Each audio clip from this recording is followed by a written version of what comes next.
Greetings folks, Dan here again, and welcome back to another edition of Kaiju Showcase.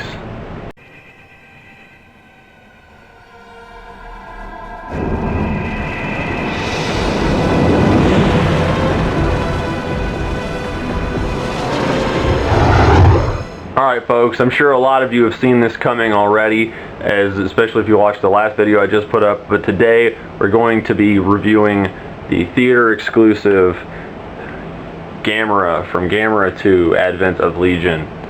This toy was released in July of 1996 to correlate with the airing or the showing of the second Gamera movie, Gamera 2 Advent of Legion.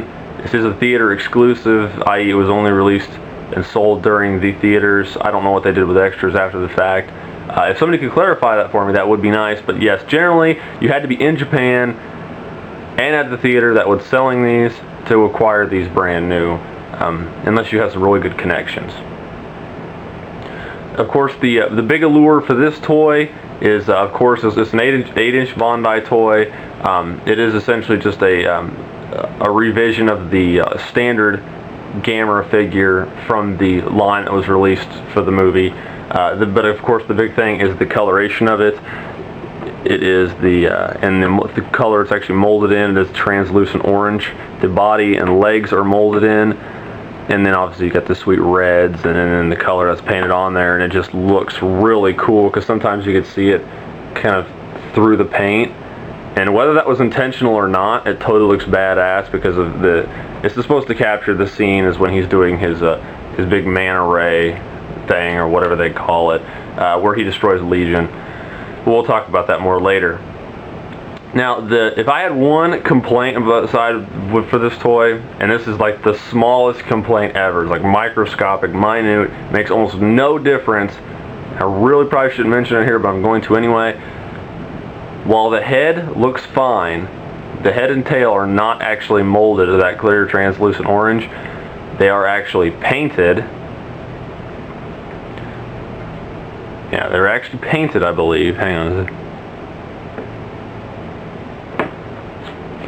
They are actually molded, I believe, of a different color. Specifically the tail, I believe, is just a dark vinyl because there's no red on it or no orange on it whatsoever. The head it looks like the head could possibly be have some kind of different color, but it's not the translucent orange that the rest of the body is. But my complaint though is the tail, essentially what I'm getting at, because I'm just beating around the bush and dicking around with it. I don't like the tail because of course there's no fire or orange or red coloration on it whatsoever. No big deal. I'm sure it was a cost cutting measure. I mean, these are mass produced. The 6-inch Burning Goji they released, Bandai put out, has that same problem with the tail. The spikes are all white on it when there should be at least some red or transition coloration. But there's none of that on there. But again, it's essentially, you know, these were children's toys. No offense, so this one might not have been because it's more of a collector's item. You could only get it at the theater. It costs a little more, but it's not really a huge complaint. It's not really going to deduct my opinion of this figure. It was just something that I noticed while I was messing around with it. It is a little on the squishy side, but of course it's a newer toy. The arms and legs, they move like you would expect them to do. Tail will spin. The head is a separate piece, but it's too kind of awkwardly shaped to really turn in there. But aside from that, I mean, it is a really, really good looking toy. And in fact, for comparison, we'll go ahead and throw this one up here.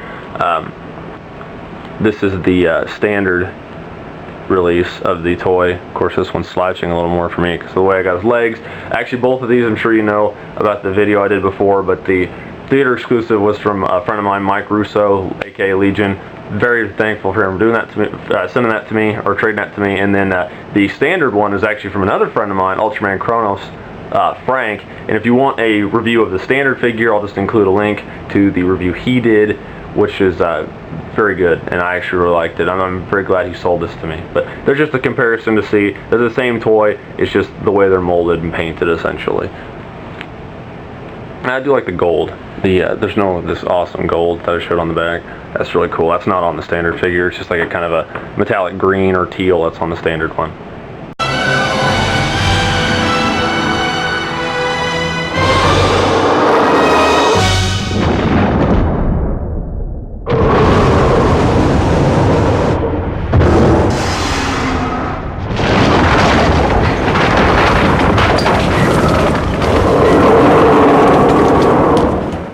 Alright, now let's talk a little bit about the appearances of Gamera. Of course, he was, this is modeled after his appearance in Gamera 2, where, as I mentioned, he did his big mana beam where his turtle shell folded open, and I'm sure I'll have a clip of that in this video, and I'm just elaborating on it for no reason then. But he usually essentially uses it to kill Legion.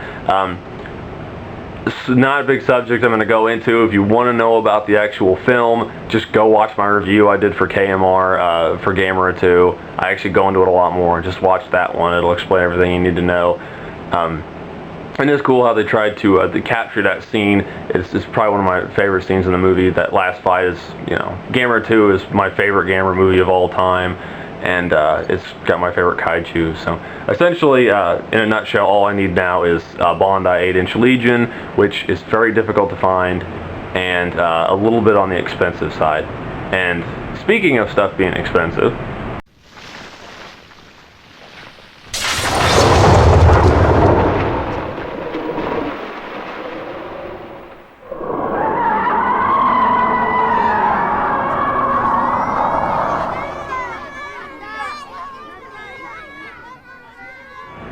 we're going to go into the cost and or availability section of the video.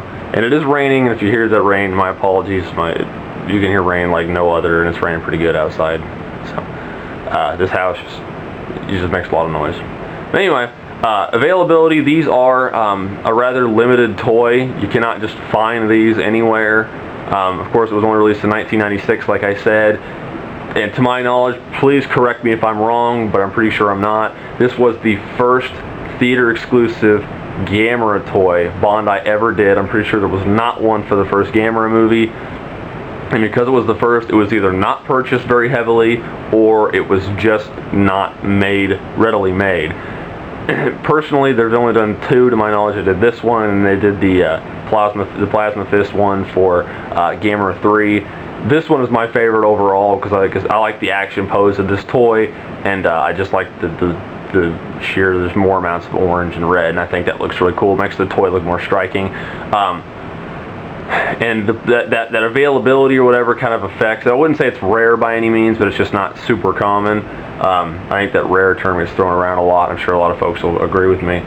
The only problem is because it's not always readily available, that is often reflected in the prices, where if you go through eBay, like I do for a lot of my stuff, I've never ever in my entire time looking for Kaiju toys on eBay seen this toy for less than $100. You usually see it, I usually see it around 150. I was on there the other day, I seen one down there for about 120 some, but it was an auction. It's way too much for it if you ask me. The going price, most people consider it with the tags between $60 and $90, which I would say is a little more fair. Of course, I traded for mine, so I can't really give any justification. So I know there's a few price guides that people have done, so I think without tag, I don't know, between $30 and $40, $50 maybe, and then, you know, 60 to 100 maybe, if you, unless you really want it. It's really kind of high price for myself, so I'm glad that Mike really helped me out with this trade on this one. But that's what they go for. Again, they're just not super common, but you just really got to look if you want one. And for closing on this, I really love the toy. It's probably my favorite Gamera figure that Bandai has done. I really like him. It's just the most diverse one. Some people probably don't like it because it's got the slouching thing, but I like that kind of action pose. Bandai usually doesn't do that in their standard toy lines, so it's kind of nice to see something a little bit different. But I love the paint job. Aside from that real minute complaint, that means nothing. It's a great toy. If you got the money and you really want it, please, I recommend going and getting it. And if you want a good substitute, just go get the standard version if you can't find a theater. And the standard version is also fantastic. As I said, it's just a color difference. My apologies. So thank you much, guys, for watching. I will have another video coming up soon. Of course, you know I have to review the 8-inch Mechagodzilla, and then we'll see where we go from there. So thank you much, guys, for tuning in.